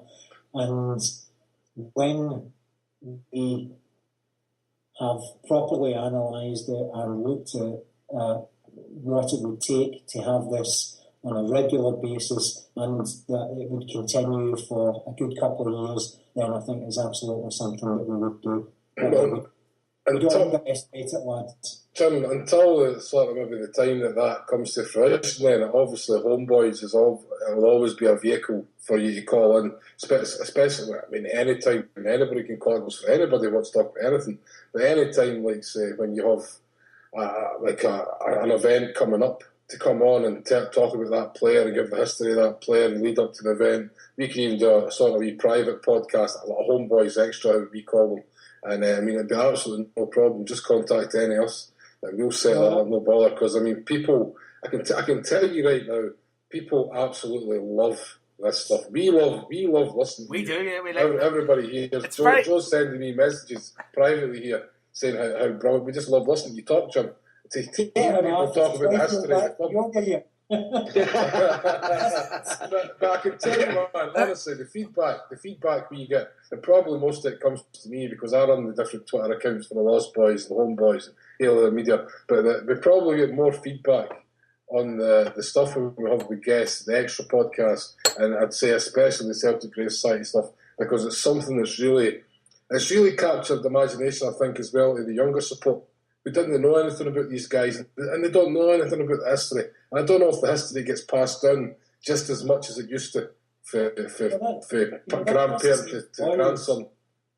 When I started this a few years ago, you think you know your history, but you don't, and I still don't, because there is just so much of it. Jim, see, the thing now is, right, like say myself, like with my daughter who's 15, and I can only pass on stuff that I really know about. Do you know what I mean? But you are bringing stuff from way back. You're a proper historian in my book, and you're telling stories that I don't even know. So how's anybody younger than me going to know? I mean, it's absolutely essential, I think. Well, we can maybe look to tell it in a different way. There's so many fantastic Celtic historians out there. and so many wonderful, wonderful Celtic books out there. But maybe we can bring a different slant to it. And for me, back to the Evander Snow analogy, for me, some of the significant stories are the stories of, the players who maybe termed insignificant, the Phil Murrays of this world, the James McLaughlins, the Michael Dolan, Celtic's first goalkeeper. And these guys played so few games for Celtic that you would think it would be a blip in their family history. But you meet their families. And from 1888 or whenever they started playing for Celtic, they have been as passionate about our club as any of us. And they have kept that. They have kept the spirit of Celtic Football Club alive in their family. And they have kept the memory of their ancestor alive. And that goes for not just the players, but the founding fathers, the earliest trainers. We get people contacting us whose ancestors worked as trainers in the reserve teams. And that link with this football club has meant that the family have all been Celtic supporters. Now, I think that is something for us to both recognise and to tap into. And I don't mean necessarily in a commercial way, but there is, it's the iceberg effect. There is a massive Celtic support out there that we don't necessarily see. And I know there are concerns with attendances. Maybe we're getting back to the hardcore who will go every week, come what may. But there is a massive Celtic support out there, and there are other ways in which we can tap into it. And if one of the ways we can tap into is by telling the story of early Celtic and allowing them to reconnect with the club, just as the McGrory family did a few weeks ago, then we would be so happy to play a small part in that. Because the club deserves for every country in the world to be speaking about it, because it is so special. Yeah. It's like, see, the supporters bus that I was on all my life when I lived in Scotland is the Roy Milne Celtic Supporters Club. And people always say, who was Roy Milne? Never heard of him. And he was a Celtic player for the area who played, he only played 150 games. He was defending, he played for Celtic in the late 40s. Do you know what I mean? And as you say, there's all these players have got stories as well. It's not just all about the Henrik Larsson types or the Jimmy Johnsons. And do you know what I mean? There is great stories about these guys. And the older guys on that supporters bus would be able to tell you about Roy Milne's entire life. So I mean, I don't even know for sure if he won a trophy with Celtic. I think he was one of the poorest Celtic teams at that time. You talk about 1948 to 50, I think. Oh, the 50s were... See, Harper, see when you say that, see when the Buns were doing their 9 in a row, we used to go back on the supporters bus, one of the old boys on it, God bless him, he would never say anything bad about Celtic. He just turned around and said, you never seen us in the 50s. Any time you're more, no, you never seen us in the 50s. Yeah. What I love what you do, Jim, is that, I mean, you can read as many books as you want about like players' names, and you can read as many facts as you want, statistics, but what you do is there's real people behind these stories. There's actual guys, and you bring that to the fore. You know what I mean? Like there's actual people behind these stories, and we would never think about that. Well, I wouldn't anyway. And that's back to the podcasts. The one sort of mini podcast we did do was with the grandson of James McLaughlin, who won, I think, as I said a few weeks ago, the first ever Celtic medal, the North Eastern Cup. And I told the story about how Bill showed me this medal, and just prior to the ceremony, I think we had the John Glass ceremony on the Saturday before a home match, and the only date that the McLaughlin family could make was midweek, the 11 Ireland, and we had their ceremony on a Tuesday, so we did a wee podcast about John Glass, and I did an interview with Bill McLaughlin, and that was one of my special moments in being a member of the Celtic Grave Society, because he tells the stories, and it does make your hair stand on end. And for him, he's just telling stories his granddad told him. Now it happens to be about Celtic Football Club, But we all have that connection to the stories your granda tells you, to our relationships with our granda. And when he can make a connection, not just between his granda and Celtic Football Club, but back to the first team, the first ever Celtic team. And, we can broadcast him telling those stories. That is where you realise that I think, maybe the family's role in the history has been neglected. Maybe they can really tell us much, much more than has been asked of them previously. Because when you meet these people, there were so many families there on Tuesday night and Wednesday night as well, obviously, but there were so many of the families there. And I count myself very, very lucky to be able to call some of them friends now. And I know that they would do anything for us.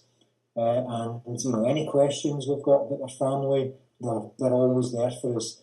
And I would love to be able to tell more of our stories. So that's something we explored, just to sort of do a series of interviews with the ancestors of like Sandy McMahon, Sean Hamilton, Davy Hamilton's great grandson was another one.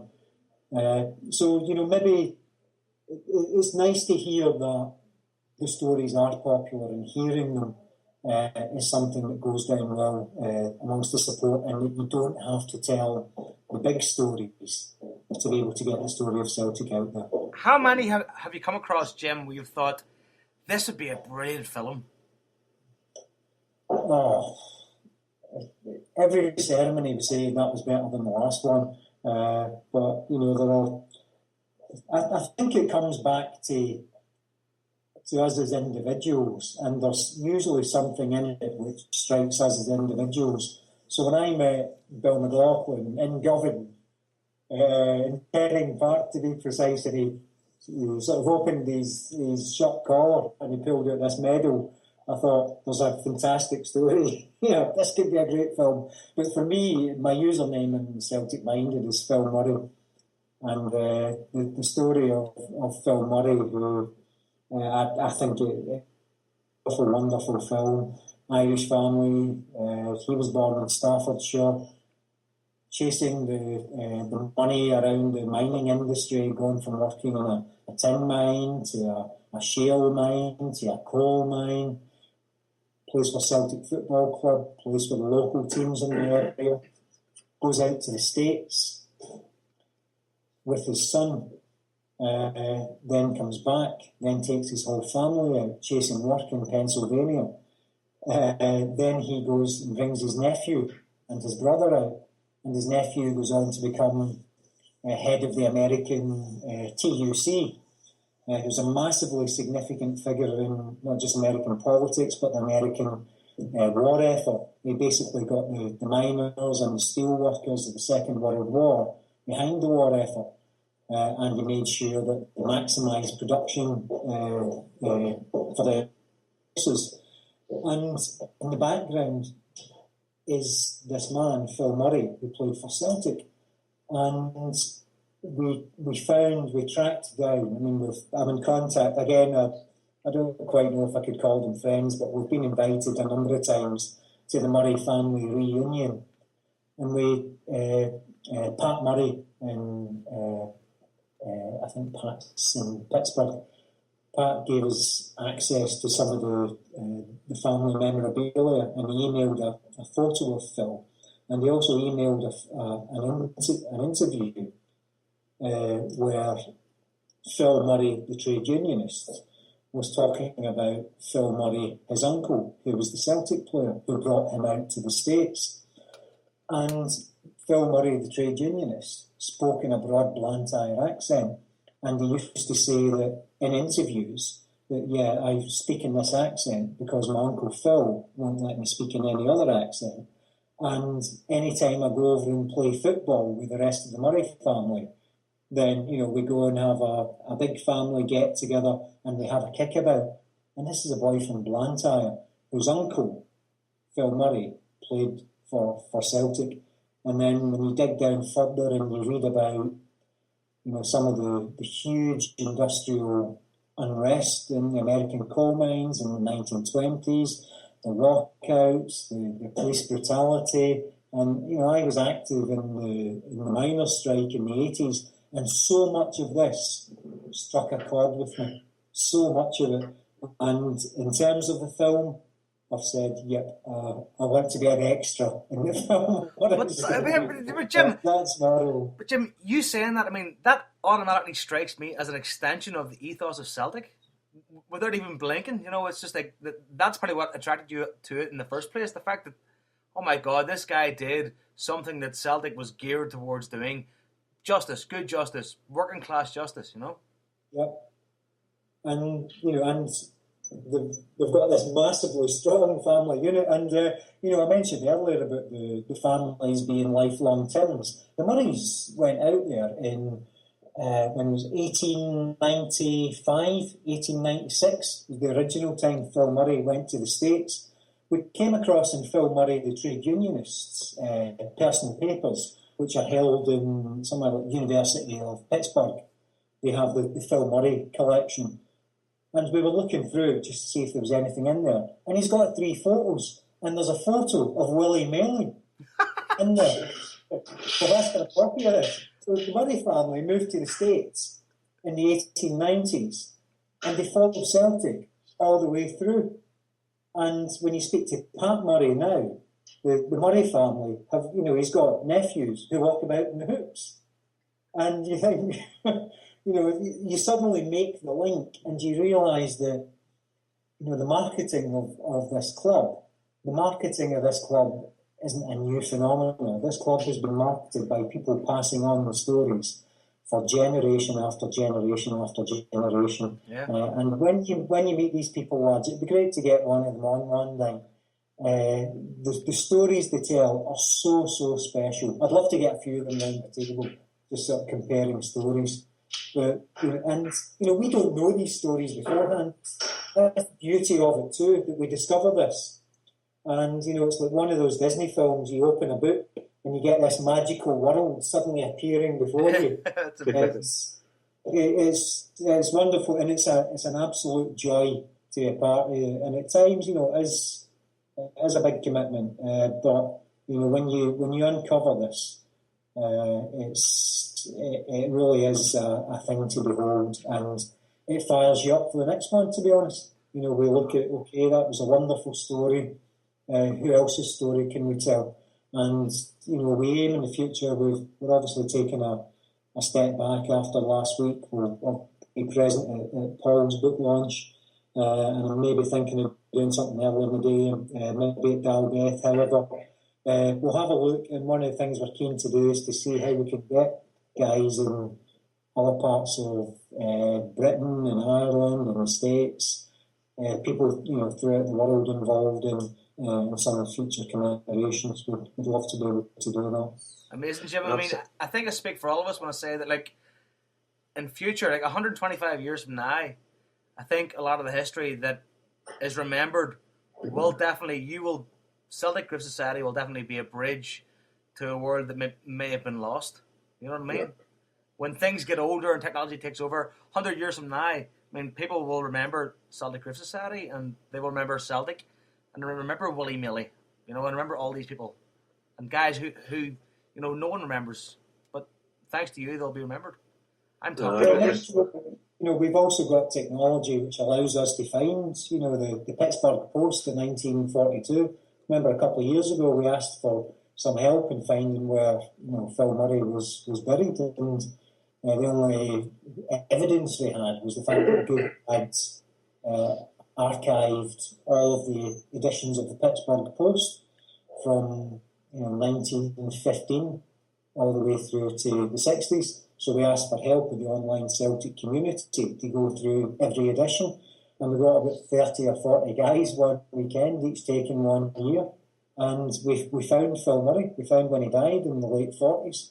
But technology allowed us to do that, and that's the one benefit, Joe, that we have, that maybe the previous historians had to go through, microfiche, go through huge volumes of records which are now online. We can take advantage of that. So maybe in future technology will allow people to build on what we can do now. Who knows? But you know, there are other ways to tell the story. Celtic historians have done a wonderful job in telling the story. I don't know if any club has the number of books in their history as we do. I doubt it. One of my mates has got nearly every one. And that's his lifetime. I think there's 4 he was short, and one of them was Mr. Larkins. What book was it, Paul? I get you to send it to me from New York. Paul's off. Was Paul off? Paul? Did I see that photograph on Facebook the other day? Oh, and he kindly sent the book over. That was one of the ones my mate John Campbell he didn't have, and he's got nearly every book in Celtic's history. And see, getting back to your stories, Jim, my granda, his always story for me was the 1930, I think it was 30-31 or 31-32 Scottish Cup final, Celtic Motherwell. And he was in the main stand. There was a Motherwell fan next to him, and Celtic were 2-0 up with 10 minutes to go. Motherwell were 2-0 up with 10 minutes to go. And the old guy got up for his seat and says, "I'll war Heyman, celebrate." My granddad's like, "You'll be you." Anyway, the boy hadn't get down the stairs. It was 2-1. He didn't get to the bottom 2 each. We beat them 4-2 in the replay. It always the team ingrained in me, and it was I can't remember it right, but it was Thompson, Cook, McGonigal, and then there was Thompson, and at the end it was McGrory, Scarf, and Napier. I can't mind the middle. But it was Thompson, Cook, McGonigal was mind that, and it was McGrory, Scarf, and Napier. At the end, with 2 Thompsons in the middle, always I can't have something. Maybe I'm getting this totally wrong because I've got the habit of getting things wrong. But that was his story for me. And you're right, these stories live on, get passed on from generation to generation, and that's what it's about, mate. It is. And just say, Jim. Oh, cheers, Stephen. Stephen's still here. Can I just say, though, Jim, that was absolutely fantastic. Back at Celtic Park, apart from Jason quite rightly said, the Vincent Potties, Mr. James McGrory Jr. was just standing in the corner and nobody was bothering their ass with him. When I went over and I went, "Mr. McGrory, it's an absolute honour to meet you." And he looked shell-shocked because somebody recognised him. And that, you know that? What a lovely guy. What an absolute diamond he was, at the ceremony. And, for them, it's just about their dad and having their dad recognised and to know that, his memory is still alive. It's a personal thing, it's a family thing for them. But it was so wonderful to see them there on Tuesday night. It was, that makes it all worthwhile. When you see the Bhoy family being a central part of something like that, it makes it worthwhile. I thoroughly enjoyed being back to Celtic Park. Thoroughly enjoyed it afterwards. It was nice to get chatting to a few people, including myself, Stephen. Listen, guys, I'm going to have to start wrapping this up pretty soon because I get that visit every week through the door. Are you still on? Does she mean like?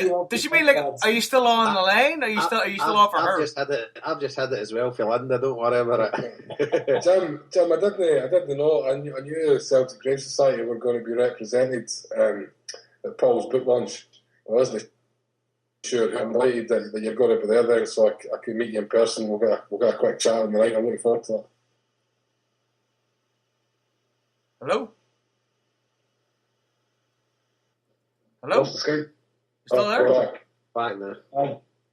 Okay, right. I hope we see you that night, boys, and it's been a pleasure speaking to you all again. Jim, thank you, mate. Thank you very much. Thanks again, Jim. Cheers, a legend. Cheers, all mate. Right. Thanks, Jim. I'll speak to you at Paul's book launch. Brilliant. All right. See you then. Dead on, Jim. Bye. Thank you, mate. Cheers. So, and no even any negativity about the St Johnstone game. That's what I like to see. That's pretty impressive, isn't it? There we go, ladies and gentlemen. That's the recorded live HomeBhoys podcast. That's it, Harper, and that's Harper saying goodbye in Klingon. And Jason Higgins wants to say goodbye. Goodbye, guys. And the parrot. Hey, goodbye, guys. Parrot. I am dying for one of these pies. Dying for a pie. Say hi to a pie. The pies you're bringing to the book launch. So it's a cold buffet, mate. There's no hot food. Oh, yeah, sweet Christ. You need a food licence or a book licence to get a pie in Glasgow. Sambo's, it's the Sambo's, aye? You just need to have a few quid in the favourite in Norway and get a pie. I hear my dreams are shattered. I'm doing you some lovely peri peri chicken. Don't worry. Peri chicken, what? The parrots got it under control. Nando's peri peri chicken. Okay, fair enough. Perfect. Right, and that's us done tonight. Right, guys. I'll keep the scoops coming to you anyway. I'll text you later, guys, let you know what's going on. Yes, let us know how many girls Tony Watt has had his hands on. It's all about Charlie Green, unfortunately. It's all about Charlie. Charlie Green had his hand on girls? Jesus. Chuckles. He's been in Anyway, folks, He's been in a local Orange Lodge trying to boost trade up for the sales launch, and it's not going well at all. He was I got a couple of zombies phone me today and told me, they says he was in the lodge last week, Stevie. They never advertised it, and he's just doing flying undercover missions, going around the lodge trying to raise money. Right, so that's zombies phone me. Hey, I'll let me believe you. I look forward to listening to this. Start calling him fucking Charles Greenberg, eh? Right. God bless, guys. Take it easy, lads. Right, good luck. Bye. Bye.